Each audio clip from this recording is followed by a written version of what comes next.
Rouse Avenue court से बरी होने के बाद से अरविंद केजरीवाल अपने घर पर पहुंचे तो पत्नी और बच्चों को उन्होंने गले लगा लिया। इस मौके पर काफी भावुक अरविंद केजरीवाल और उनका पूरा परिवार नजर आया, जिन आरोपों की वजह से मुख्यमंत्री रहते हुए सलाखों के पीछे पहुंचे। सवाल उन पर होते थे, तंज उन पर कसे गए।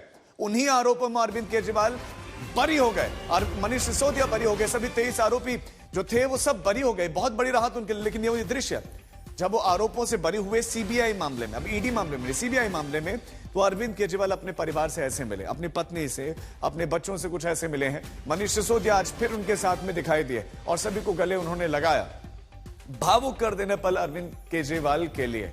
इस मामले में आम आदमी पार्टी को निसंदेह बहुत नुकसान हुआ। अरविंद केजरीवाल, उनकी छवि को बड़ा नुकसान, क्योंकि जो शुरुआत उनकी राजनीतिक पारी की हुई थी उसमें ईमानदारी की बात थी। लेकिन जब भ्रष्टाचार के आरोप लगे तो आरोप गंभीर सबने माने, क्योंकि सीबीआई बड़े गंभीरता से कहती थी कि इन्वेस्टिगेशन कर रहे हैं।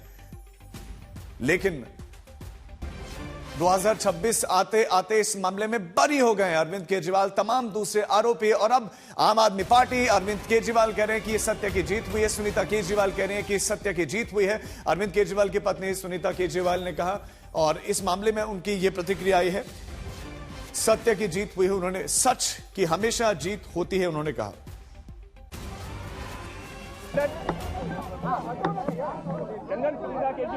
सबसे पहले मैं ईश्वर का धन्यवाद देना चाहूंगी। इस दुनिया में चाहे कोई कितना भी शक्तिवान हो जाए, लेकिन ईश्वर की शक्ति के ऊपर नहीं हो सकता। मैं जज साहब का भी धन्यवाद देना चाहूंगी, जिन्होंने इतनी हिम्मत दिखाई।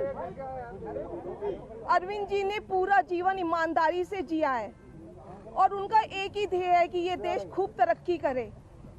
लेकिन इन लोगों ने अपने सत्ता के लालच में पिछले इतने सालों से हमारे ऊपर झूठी एलिगेशंस लगाई, हमारे को तड़पाया, हमारे को, अरविंद जी को, उनके साथियों को जेल में भेजा, बहुत कष्ट दिया। लेकिन मुझे विश्वास था कि ईश्वर हमारा साथ देंगे, सच की जीत होगी। मैं अपने उन साथियों का भी धन्यवाद देना चाहूंगी जो इस समय में हमारे साथ रहे। सबका बहुत बहुत धन्यवाद, शुक्रिया। सुनीता जी, आरोप ये लगा था कि भ्रष्टाचार का मामला है और पूरा चुनाव उसी मुद्दे पर लड़ा गया था और सिटिंग मुख्यमंत्री थे जब उनको जेल भेजा गया। आप लोग ही न्याय दीजिए, बताइए कि किसका भ्रष्टाचार था, सत्ता के लालच का भ्रष्टाचार था या इस सबके बीच में? आपको याद होगा कि इस मामले को लेकर बहुत तरह के सवाल उठाए जाते थे। बीजेपी खुद प्रेस कॉन्फ्रेंस करती थी, एक प्रेस कॉन्फ्रेंस अनुराग ठाकुर ने भी की थी। और जब 2026 करोड़ का राजकोषीय घाटा हुआ है, नुकसान पहुंचा है, सीएजी के उस रिपोर्ट को लेकर उस रिपोर्ट के हवाले से बहुत तरह के आरोप लगाए गए थे और तमाम दूसरे आरोप भी जोड़े गए। लेकिन अब अरविंद केजरीवाल समेत तमाम आरोपी बरी हो गए। हमारे साथ हमारे संवाददाता अमित भारद्वाज इस खबर पर जुड़ गए। अमित, राजनीतिक रूप से आम आदमी पार्टी को यह जो फैसला है कितना बल देगा, स्ट्रांग करेगा?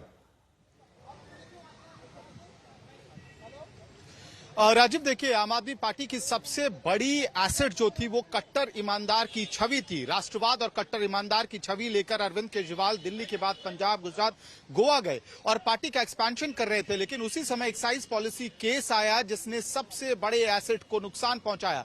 अरविंद केजरीवाल की अपनी छवि पर, मनीष सिसोदिया की अपनी छवि पर नुकसान हुआ। पहले सत्ता इस्तीफा देना पड़ा मुख्यमंत्री को, उप मुख्यमंत्री को, जेल में रहे, फिर सत्ता गई, बीजेपी सत्ता में काबिज हुई और कुल मिलाकर हर जगह ये सवाल उनके समर्थकों के मन में जरूर होता था कि क्या सच में कुछ गड़बड़ हुआ है। आज जब राउस एवेन्यू कोर्ट का ये एक्विटल का वर्डिक्ट आया है तो अरविंद केजरीवाल को एक मॉरल, आप कह सकते हैं, विक्ट्री, लीगल विक्ट्री तो है ही, साथ ही साथ बहुत बड़ा मॉरल बूस्ट है उनके लिए, क्योंकि अब उन्हें कोई जस्टिफिकेशन देने की जरूरत नहीं पड़ेगी। कम से कम मामला भले ही हाई कोर्ट और सुप्रीम कोर्ट तक जाए, अपील का मामला, लेकिन फिलहाल आने वाले जो राज्यों में चुनाव है और उनकी राजनीतिक जो यहां से लड़ाई है वो बेहद ही आसान होती जाएगी, क्योंकि कहीं ना कहीं आपके भी समर्थकों के मन में, सिंपथाइजर्स के मन में एक शक होता था कि बिल्कुल अमित आलम, जब दिल्ली चुनावों में हम खुद भी घूम रहे थे तो लोग ये कह रहे हैं कि ऐसे ही तो जेल में नहीं रखा होगा, कुछ ना कुछ गड़बड़ तो की ही होगी, तभी ना कुछ दाल में काला जरूर होगा। लेकिन दाल में कुछ भी काला नहीं पाया कोर्ट ने। लेकिन अमित, आप इस समय चूंकि उनके घर के बाहर है, कौन कौन इस समय वहां पर पहुंचा है उनसे मिलने के लिए, कौन कौन भीतर है, बाहर के कार्यकर्ता जुटे, एक बार तस्वीर भी दिखाएं। देखिए, बिल्कुल कार्यकर्ताओं के लिए तो अप्रत्याशित है। इस वक्त वो भी टीवी स्क्रीन पर देख रहे होंगे कि अरविंद केजरीवाल और मनीष सिसोदिया और पार्टी की पूरी लीडरशिप इस केस में बरी हो गई, जिसकी वजह से बहुत कुछ पार्टी और पार्टी के कार्यकर्ताओं ने बीते 3 सालों में सहा। एक बार मैं संजीव जी को कहूंगा कैमरा पैन करें।